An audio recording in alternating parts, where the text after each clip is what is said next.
மயிலாடுதுறை மாவட்டம் சீர்காழியைச் சேர்ந்தவர் மாவீரன். இவர் தன் நண்பர்களான சங்கர், பால்ராஜ், மணிகண்டனுடன் சவுதி அரேபியாவில் தங்கி மீன்பிடி தொழிலில் ஈடுபட்டிருந்தார். 11ஆம் தேதி அதிகாலை கடலில் மீன்பிடித்த போது ஈரானிய கடற்கொள்ளையர்கள் இவர்களின் படகில் கொள்ளையடிக்க முயன்றனர்.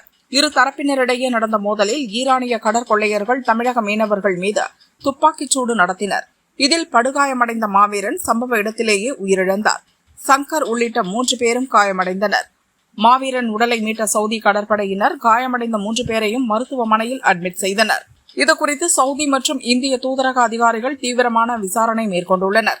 உயிரிழந்த மாவீரனின் உடலை தமிழகம் கொண்டுவர மத்திய மாநில அரசுகள் நடவடிக்கை எடுக்க வேண்டும் என அவரது குடும்பத்தார் வலியுறுத்தியுள்ளனர்.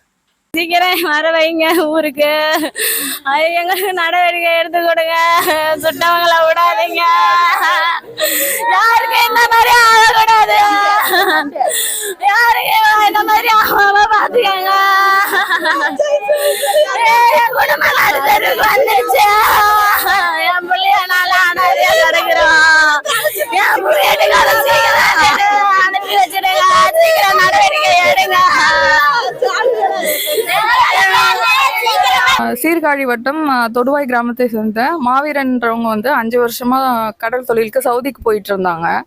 இப்போ 3 மாசத்துக்கு முன்னாடி இங்க வந்துட்டு போனவங்க இப்போ தகவல் வந்திருக்கு, நேற்று சுட்டு கொண்டுட்டாங்க அப்படின்னு சொல்லிட்டு அரசுகிட்ட கலெக்டர் ஆஃபீஸில் மனு கொடுத்துருக்கோம். அரசு எந்தவித பாரபட்சமும் இல்லாமல் நல்லபடியாக நடவடிக்கை எடுக்கிறாங்க.